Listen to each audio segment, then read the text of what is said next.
it comes to spiritual warfare, you are engaged in spiritual warfare whether you believe it or not and whether you like it or not. This entire planet is possessed by 1/3 of all angels ever created that have fallen, and now they torment humanity to try to stop the plan of God, which is to bring the kingdom of heaven on earth just like it is in heaven. And they hate you, by the way. They're constantly trying to destroy you, your family, and everything that you possess. So you're engaged in it whether you like it or not. You're either a conqueror or you are a victim. There is no in between.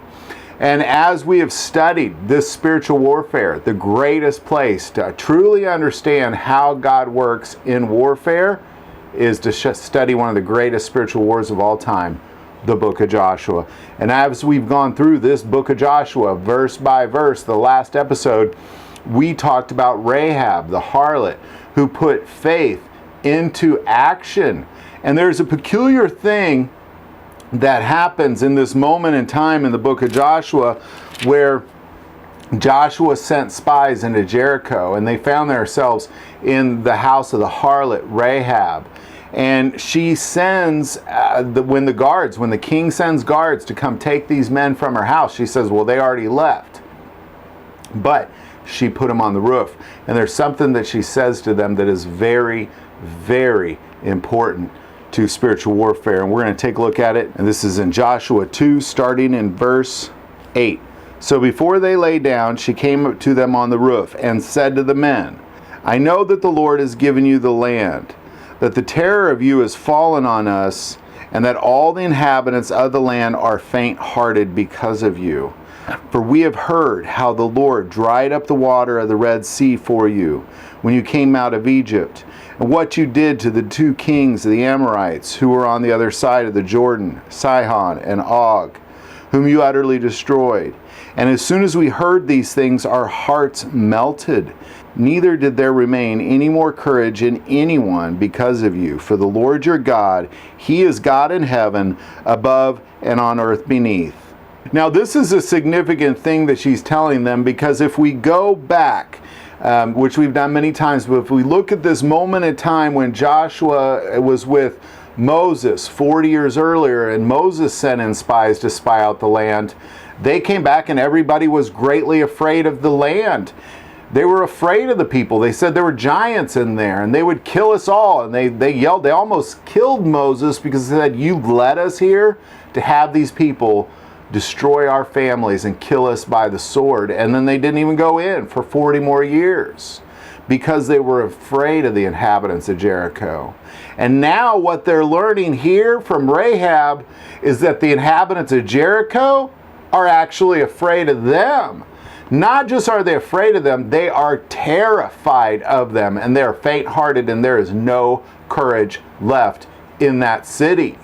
Now this is a very, very important lesson to learn, because as we engage in spiritual warfare, it is scary. Oftentimes we find ourselves in situations where there seems to be no solution that is good.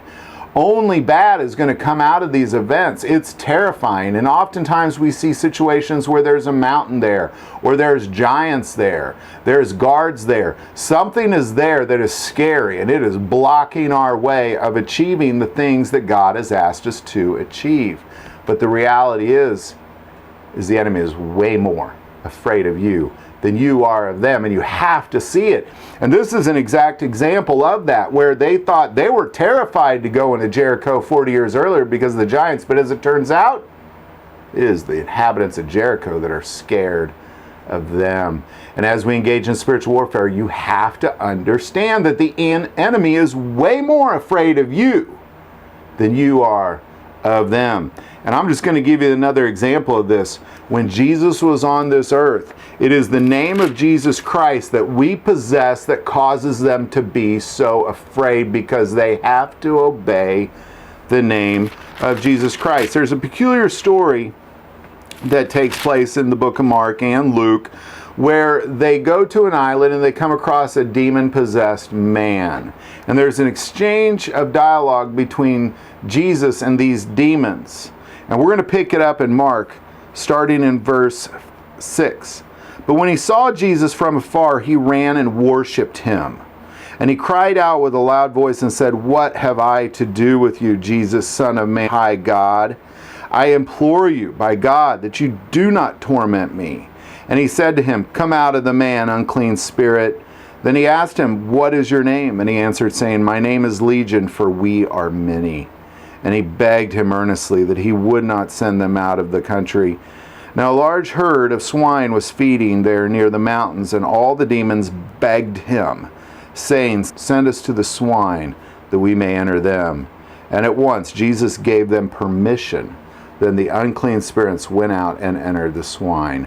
There were about 2,000, and the herd ran violently down the steep place into the sea and drowned in the sea. Now I share this story because it is Jesus Christ who they are afraid of.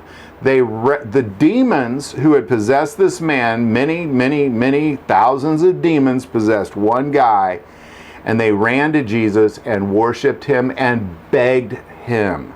They begged him, they implored with him, and then Jesus gave them permission.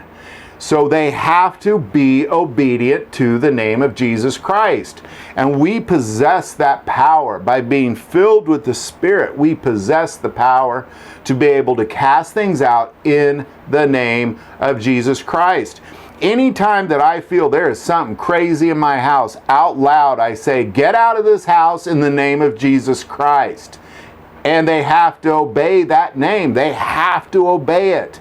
They are more afraid of us than we are of them, because that moment that Jesus Christ died on the cross, all of the weapons that the enemy possessed were ripped out of their hands.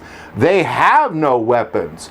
All they have is lies. All they have is lies. They can possess people and lie to people, and that's all they have. And all of that can be shut down with a sentence: "I cast you out in the name of Jesus Christ." And they have to obey it. They're way more afraid of us than we are of them. And they know the power that we possess. They know that we possess that power of Jesus Christ within us through the Spirit of God. And we see that here in Mark. They ran to him and worshiped him. They begged him. And then Jesus gave them permission to get in a bunch of pigs and drown.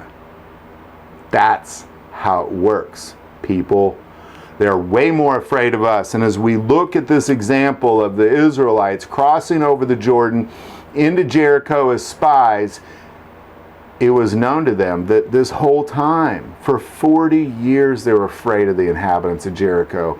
For 40 years, they were terrified of what was about to come. But once they engaged these people for the very first time, it was shared with them these words: "I know that the Lord has given you the land, that the terror of you has fallen on us, and that all the inhabitants of the land are faint-hearted because of you. For we have heard how the Lord dried up the water of the Red Sea for you when you came out of Egypt, and what you did to the two kings, the Amorites, who were on the other side of the Jordan, Sihon and Og, who you utterly destroyed. And as soon as we heard these things, our hearts melted. Neither did there remain any more courage in anyone because of you. For the Lord your God, He is God in heaven above and on earth beneath. Now therefore, I beg you." It's the same idea. It's the same thing. For 40 years, they were scared of what was across, and they waited and they delayed because they were afraid. And now, it turns out, they're more afraid of them. That's how it works, people. The enemy is way more afraid of you than you are of them, because they possess no weapons. All they possess is lies. That's it. That's all they got on you. Lies. Making you feel bad, making you feel terrible, convincing you to do terrible things. That's all they got. How do you get rid of them? One sentence: "I cast you out in the name of Jesus Christ." That's it. Say it out loud. That's it. There isn't anything else. They have to obey the name of Jesus Christ, and they're terrified of it. When they saw Jesus, they worshiped him and begged him. Just like the people of Jericho are begging them, please don't kill us. This is how it works, people. You have to understand that the enemy is way more afraid of you than you are of them. And then walk in to the direction and the path of spiritual warfare that God has for you, knowing that they're more afraid of you than you are of them. Love to hear your thoughts on all that. Put it in the comments below. If you like this video, click like and subscribe. If you feel called to support this channel with Patreon, that link is also below. But the most important part of this channel is we take prayer requests, so please don't ever hesitate to send that in. Thank you for watching this episode of God, Family, and Guns. And as always, love God, love your family, and love guns.